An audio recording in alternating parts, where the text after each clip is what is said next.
we had mentioned earlier, we will be talking about the emotional impact of undiagnosed dyslexia today.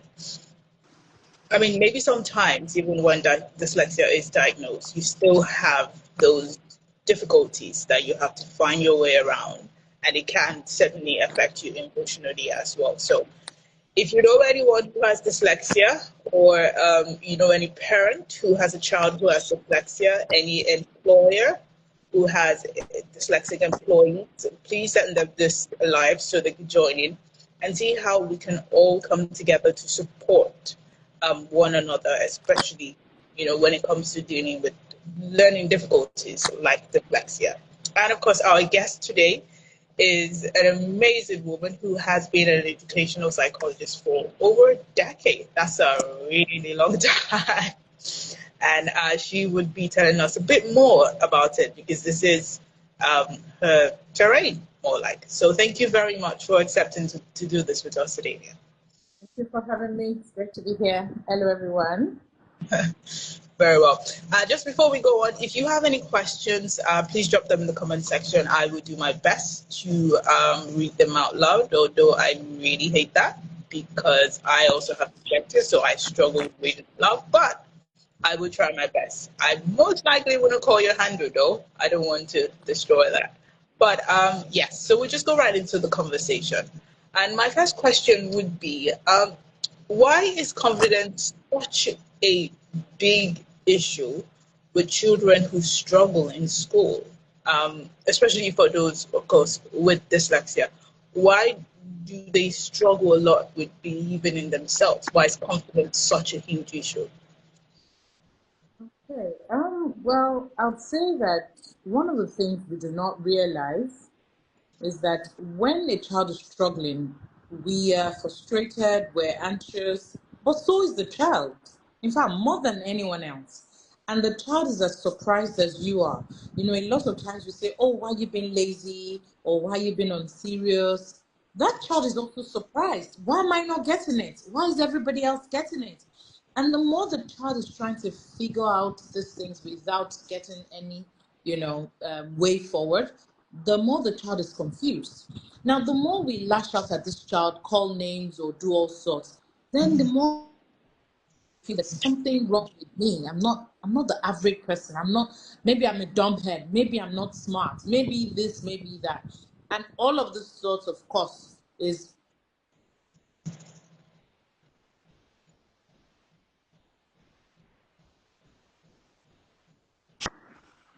for a while. Okay, I think I'm back now. So what it does is it punctures the self-esteem of this individual. And before you know it, that child is struggling terribly with self-esteem, suffering from all sorts, fear, anxiety, shame, embarrassment.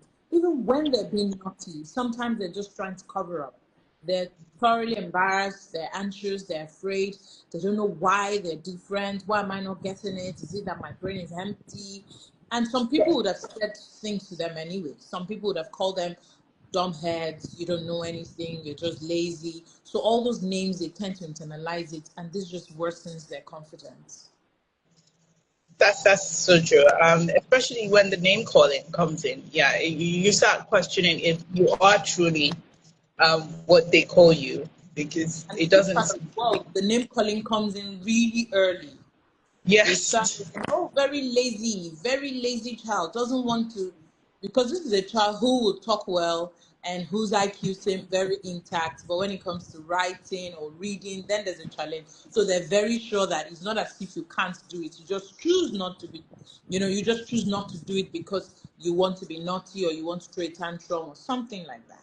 Of course. Of course. And of course, because, we are talking about a child here, they don't have filters. So whatever you tell them is what they're going to take and accept, and believe, you know. So it is important that we try our second very best.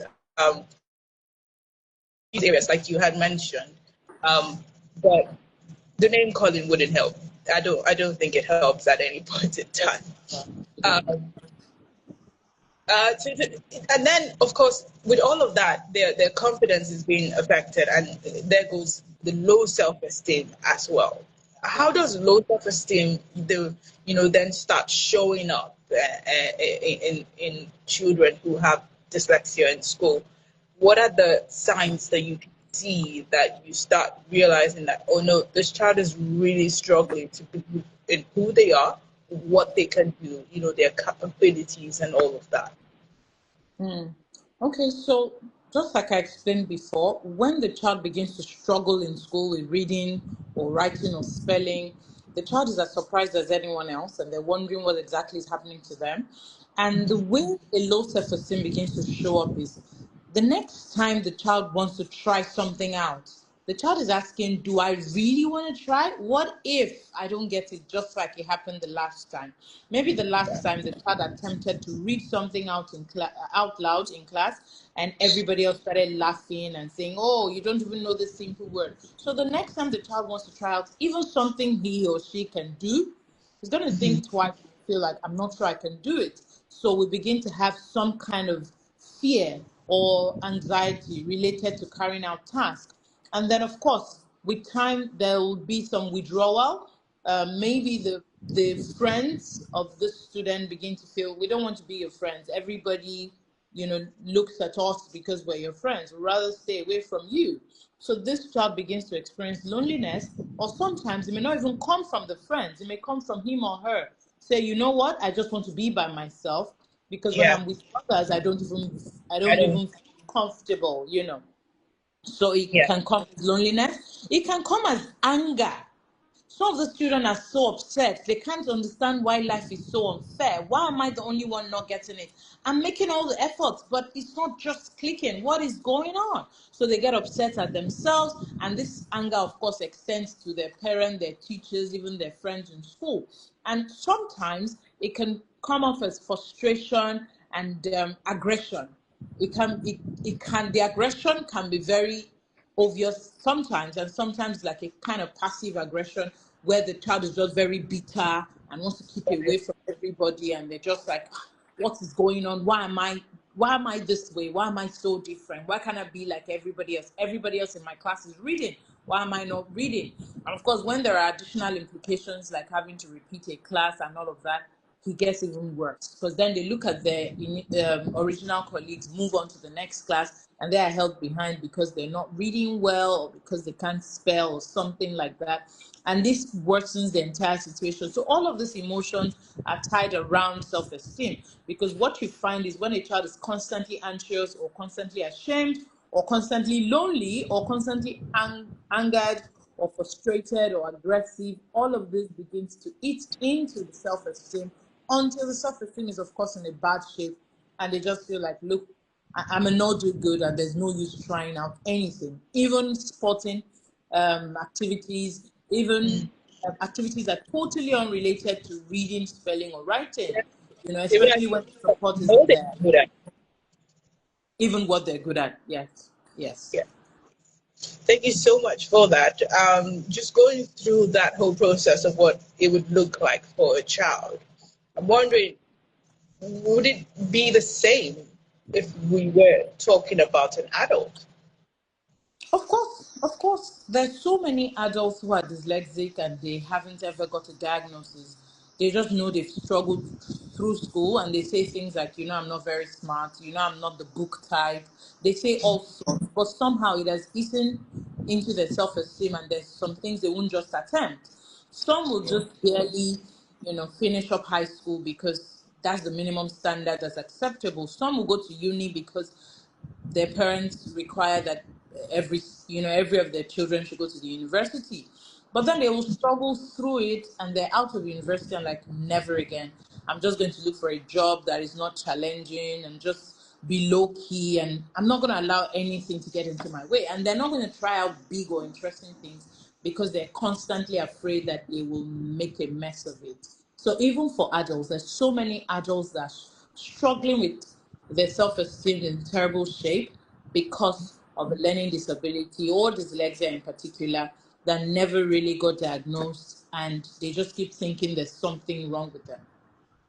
Right, right. Thank you so much for that. I can see that someone is trying to request access into the live. That's absolutely fine. But if you could kindly just let us know your question, we would gladly allow you in. But please just type in your question in the comment section, and we would allow you in. Thank you very much. And of course, if you have any questions, please by all means drop them in the comment section. And like I said earlier, I will do my best to read them out. Um, of course, now we have been able to identify some signs of emotional turmoil when it comes to a child who is struggling in school. What are the practical things that people around them can do to assist with this? Now, of course, whether they have been identified or the diagnosis has been confirmed or not, the main fact is the child is struggling and they're beginning to exhibit certain behaviors that no one around them seems to understand the root cause of. So, what are some practical things that people around them can do to ensure that they help the child? Well, I'd say that the most practical thing that we should do, whether as adults or children, sometimes we think children can't do a lot, but they can when they do understand. The first and most important thing that I think would help a child who's struggling with dyslexia is acceptance, unconditional acceptance. We shouldn't condition our acceptance to being able to do this or that. Whether you're able to do this or that, we will always be there for you. It doesn't matter. And then this will help with the right mindset to then focus on the strengths of this child. Even when there's not been a diagnosis and we're not certain, even when we're not specialists and we don't know what to do, we don't know the kind of interventions to give, every single human being can provide unconditional love, empathy, and support. Just don't, again, it's a call to action for us to stop judging people and stop calling names just anyhow. Just generally, we very careless. You just look at someone and say, "Why are you so dark? Why are you so tall? Why are you so?" It's the same line of thought. So we have to just be unconditionally supportive when it comes to children with dyslexia. This will help us to discover the things they're good at, because then we will give them a chance at other things. So you'd find out, oh my God, you play sports so well. Oh my God, you sing so well. Oh my God, you know you speak so well. Some of them are extremely eloquent. The fact that they can't write or read doesn't stop their verbal language. So when we discover other strengths that they have, then we focus on other strengths. And I'll tell you, this doesn't mean that we're going to ignore the fact that there's a challenge or just abandon the fact that they can't read or spell or write. No, it's like a flow, and one has to follow the other. If you have a child who's dyslexic and who's unable to read, and the first thing you want to do is to fix that challenge, you won't get so much results, because you see, connection always before instruction or correction. The brain is the thinking brain and the survival brain are linked. The moment a child feels unsafe, no form of learning will take place. So the first thing to do is to get the child to feel comfortable and to feel safe. It's important that we should realize the need to connect, to feel, to help the child feel comfortable and feel supported, to discover their strengths, what they're good at, to focus on those things that the child is good at. Then we can begin to talk about supporting that child's challenge by getting the right intervention or the right support or tools. But first of all, let us connect first. Let this child feel comfortable. Let this child stop feeling like, oh my God, what's coming next? What's coming next? Are they going to shame me again? Are they going to call me names? My friend's going to laugh at me. Let that child take away all the fear. Because in the presence of that fear, no form of learning, absolutely no form of learning can take place. So I think that's the first and most important thing to do. Thank you so much. And I really like how you said that, once they feel unsafe, no form of learning can take place. So no matter what you do, you have to ensure that they feel comfortable in that environment. They feel safe, they feel accepted. Being accepted is certainly one thing children crave for. Especially when they like someone, they want to be around that person. They want the person to see them as this wonderful child. But if the person does not, sort of react the way they expect them to, they close up entirely. Which brings me to my next question. Children spend a whole lot of more of their time in school than they spend anywhere else. Absolutely. And because of that, if a child who is struggling is in school, that environment is where they spend most of their time in. And that environment, they don't feel safe there.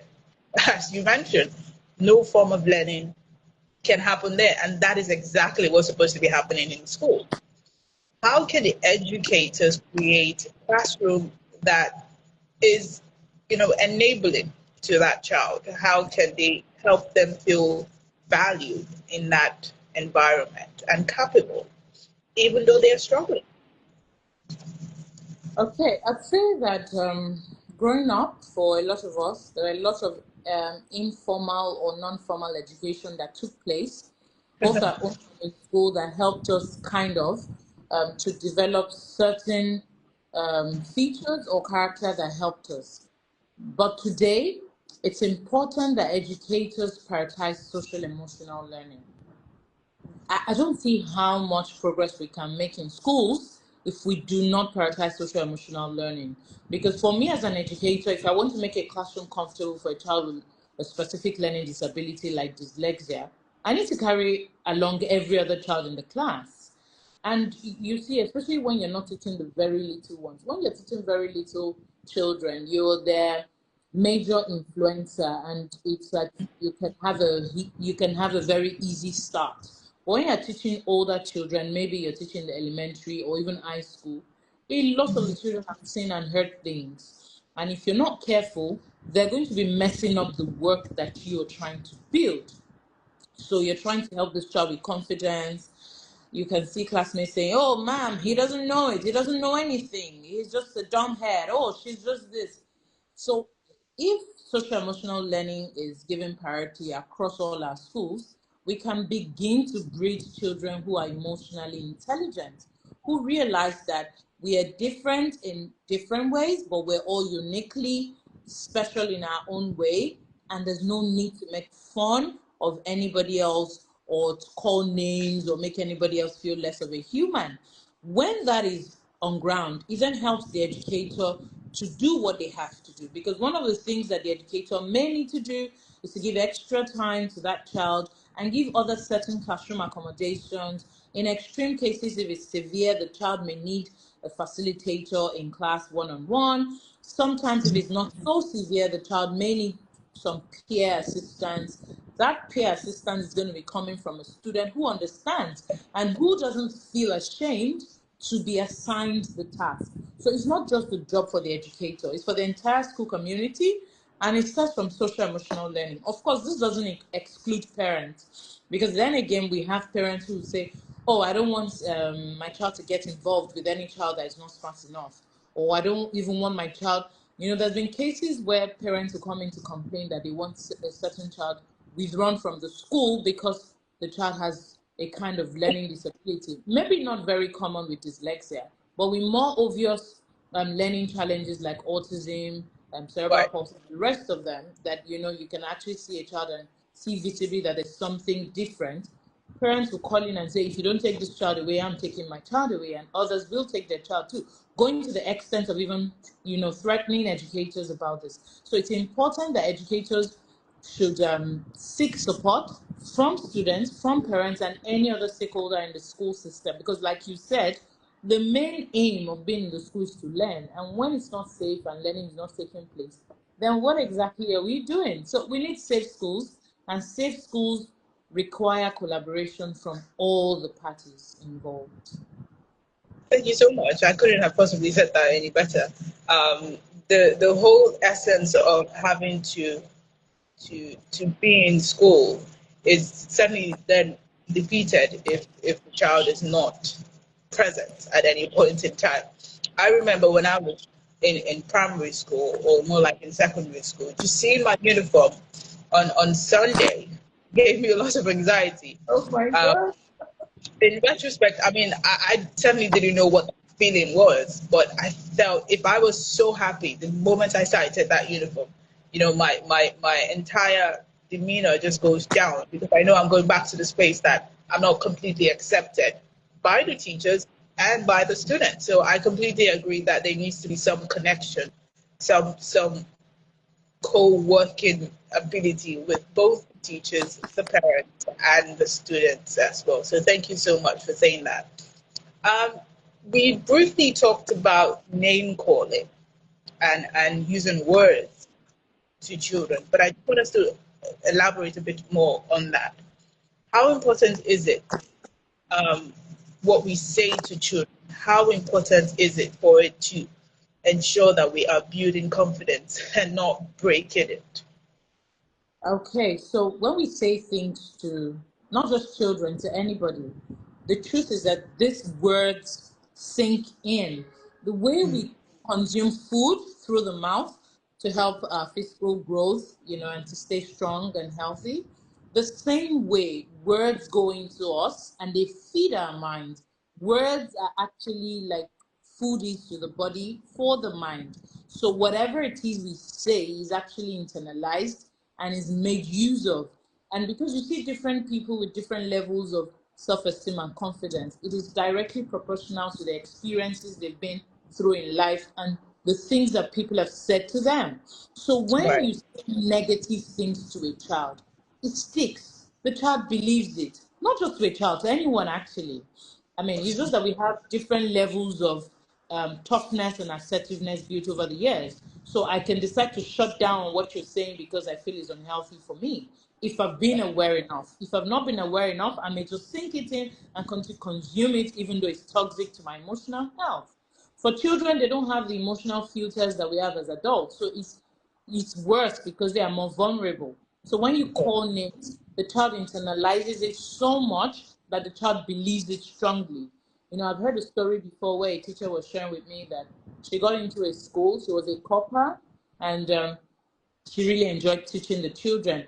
And one day a child wrote her a letter and said, Ma, I really like you and all, but you don't beat us. Why don't you beat us? The child was appealing to be beaten because the child had seen that as normal. Normal. Truth is that when we feed a child for long enough with toxic substances, the child would eventually tend to see it as absolutely normal. So with name calling, the brain is like a dummy and it just takes it all in. So when you say stupid boy, oh, why are you behaving like an idiot? Can't you think? Can't you? You're in primary three. You can't even read out the simple sentences. Can't you see what your younger sister is doing? Can't you see what when I was your age I did all those things? Child is just sinking it in and is affecting them more and more. And they're not able to stop it. And the more they sink it in, the more they believe it, the more they live by it. Every time they want to attempt to do something right, they remember, oh, remember, you're just an idiot. Oh, remember, you're just a stupid girl. Oh, you can't do it. It becomes like a silent voice that speaks to them. Even for us as adults, guess what? Some of us are still struggling with childhood trauma. We're still having that silent voice that reminds us that, look, you better don't do this. You're going to make a mess of it. You're just going to disgrace yourself. Why do you want to try? Well, just forget about it. You want to go and apply for that? No, no, no, you can't do it. It's going to be a big disgrace. Everybody's going to laugh at you. And this voice for some has been there for years, for decades. So for children, it's worse. And what it does is it creates a deep wound. It's not a physical wound, it's an emotional wound, and it's there sometimes for a lifetime, especially if nothing is done to correct the wrong. And the same way name calling can really mess up a child, words of positive affirmations can do wonders in the lives of a child because the same brain that can't sieve out or filter this negativity will also soak in and take all the positivity. So when you tell a child, don't worry, you can get it, or you share motivational stories about people who struggled, initially in life and they ended up becoming very successful, the child feels, oh, maybe I can do it. Oh, maybe I can try. I once told a child and said, you're very intelligent. And the child gave a facial expression like, me, intelligent? I said, yes, you are intelligent. And the child said, no one has ever told me this. And I wondered what that child must have gone through. So it's important that we use words of affirmations. We use words that would help them to believe in themselves. We can actually write out affirmations for them, paste it in the classrooms as educators. We can have them chant it as, like pep activities for the day before starting sessions. We can have them pasted at home in front of their mirrors, in front of their wardrobes. We can have waterproof affirmations pasted on their bathroom walls. So there's silent voices telling them, you can do it, you are enough.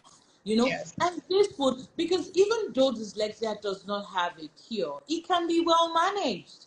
People that Yes. have dyslexia can actually thrive and do excellently well.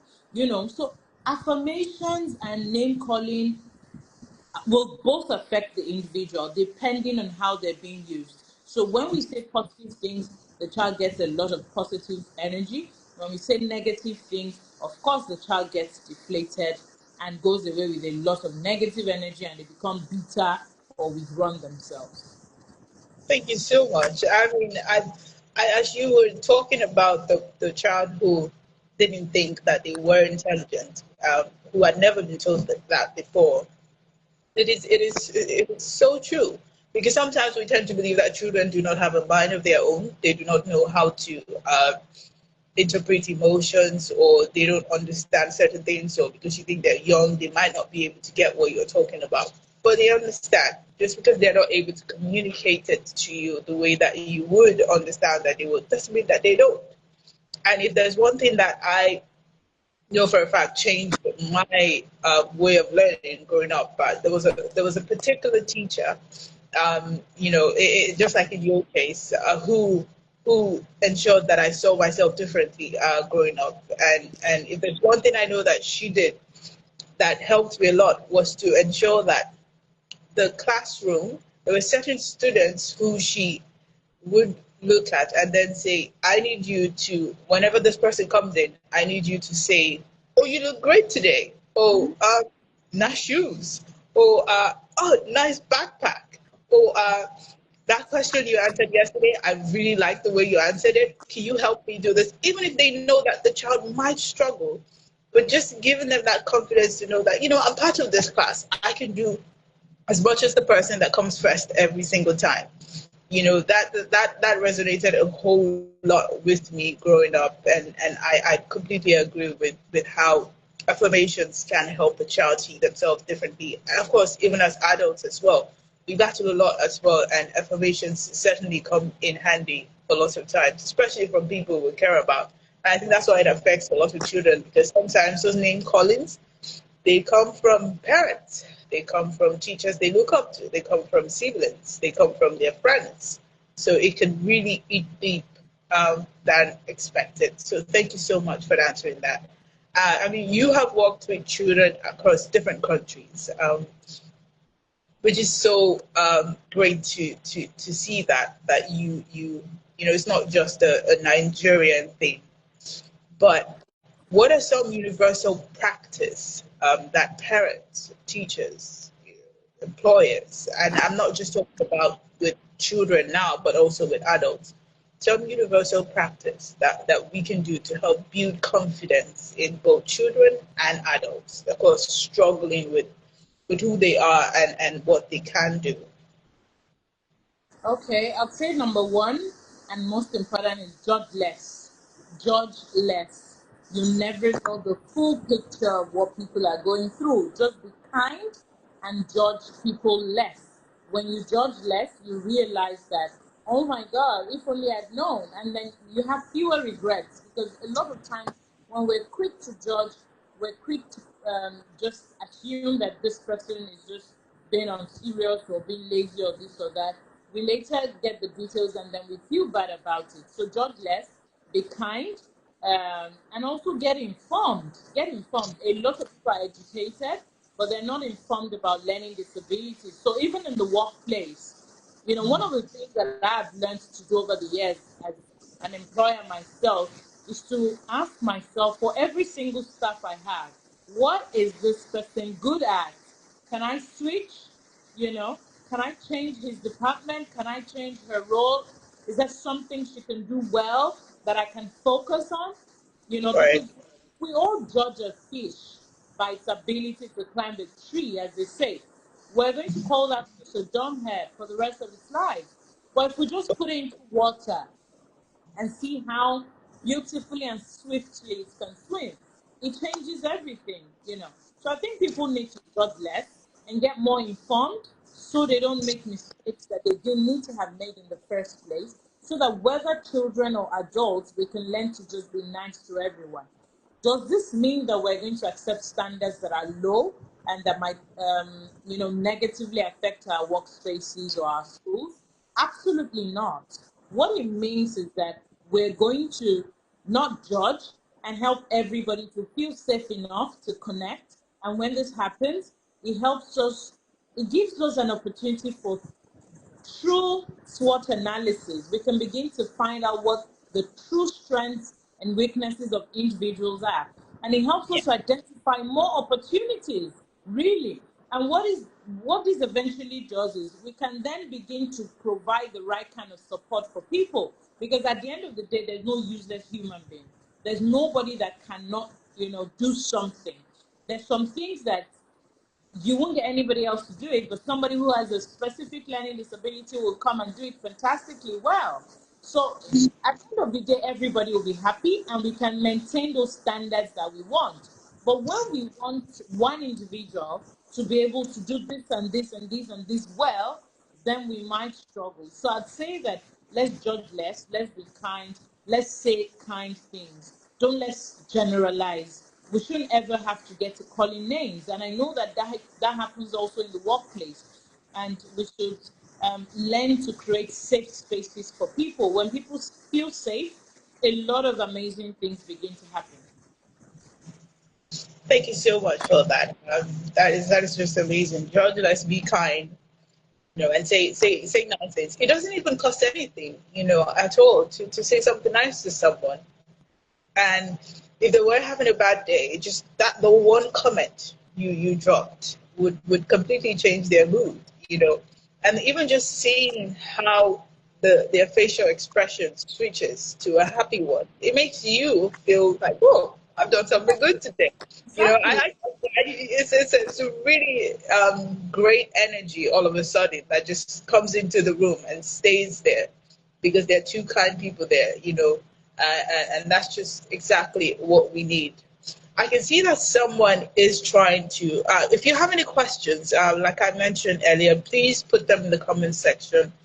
But I can see somebody's also trying to join again. So I'm just going to try and accept it and see if they might want to ask you a question.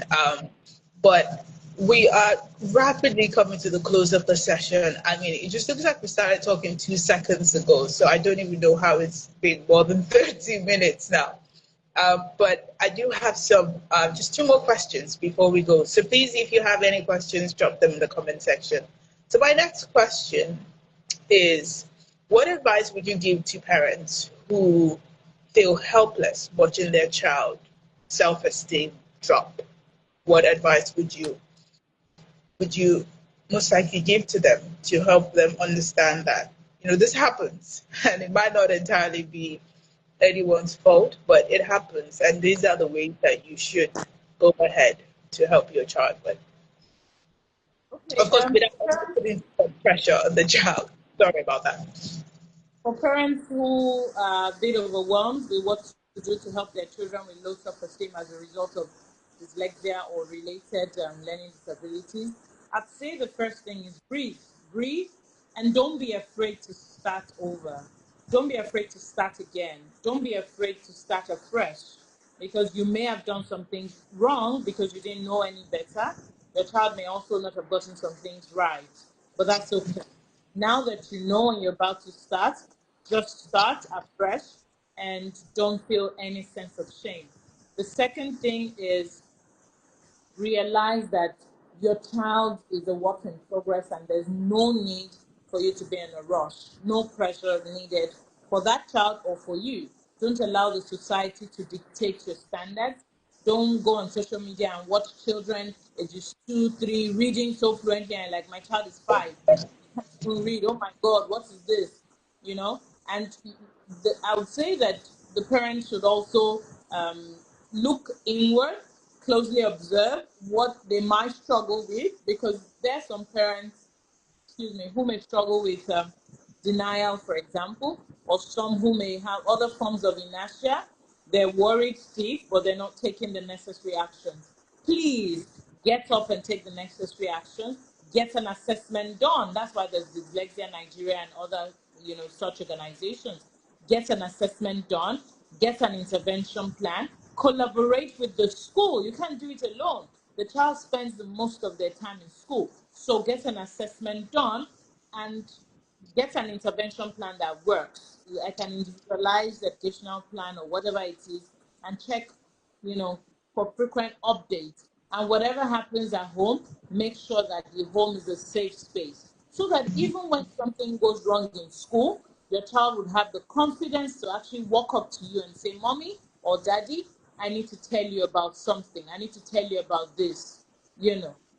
So I think that those are some of the things that parents can do. But most importantly, no pressure, please. No pressure on the child, no pressure on yourself. You're not falling behind. You're not. Some of the parents that you're looking at and you feel like, oh, this one doesn't have a problem with any of their children. Who says? Some of them are hiding it nicely and carrying it well. So please do not feel pressured that, and don't also feel guilty. I've heard parents who say maybe they were the one that caused these because of this or that.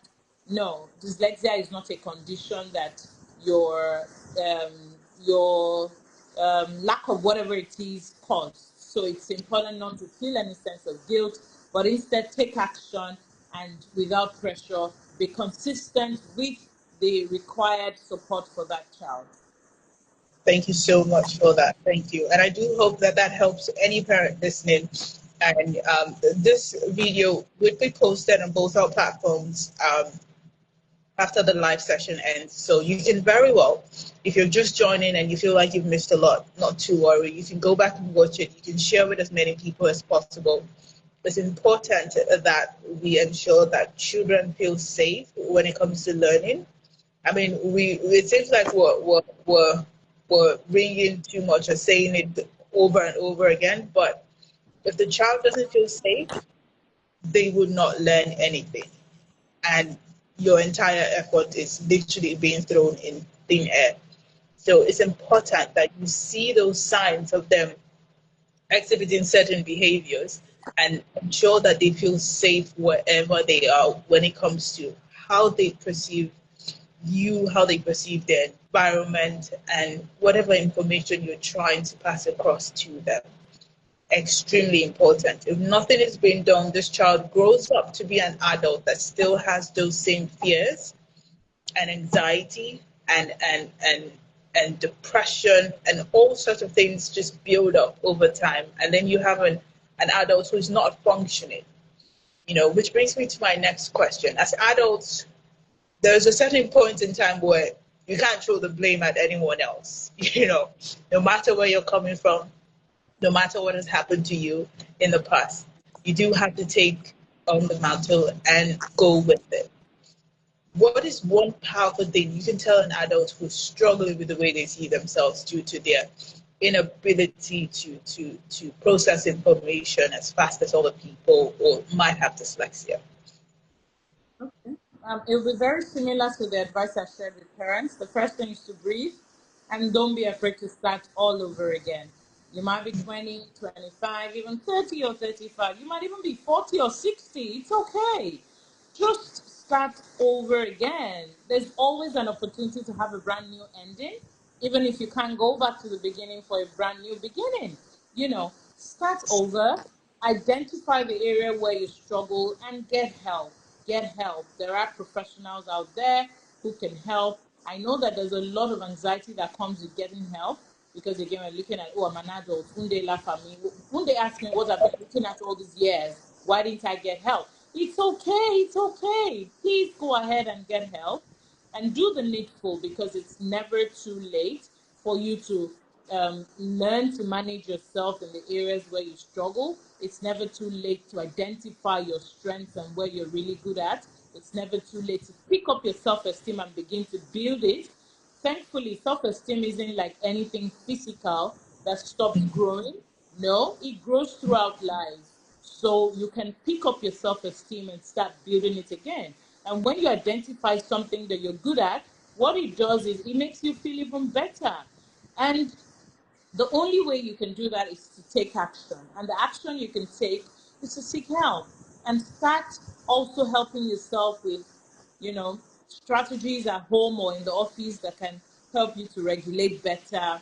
And when you've identified the things you can do well, do more of those things. When you do things you can do well, often it boosts your self-esteem. But when you constantly struggle at areas where you're not good enough, what it does is it keeps convincing you that you're just not good at anything, and that's not good for you.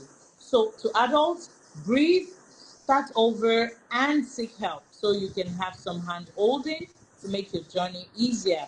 But whatever happens, don't stop moving. Even if you have to crawl, all the best. Thank you so much, yeah. Thank you, Mrs. Olajobi. You have been an amazing guest. Thank you so much for all the insights shared today. I do hope that everyone who joined the live has left with something new that they have learned today. Even as an adult, as a child, as a parent, as an employer, well, a child would most likely not be on this live, but they would probably have parents who are on this live. So please, please, please, we hope that you've learned something new today. We hope that we have, sparked something new in you. Like our amazing guest has said, if you are an adult, seek help. It's never too late. It can be terrifying, extremely frightening, to get to that point where you are beginning to unpack all of those things. But you would have to do it at some point in time, you know. So thank you so much to everyone in the live. Thank you so much. Thank you so much, man. We had an amazing time speaking with you today. And we do hope that we can have you back some of the time as well. Sure, I'd love to be back.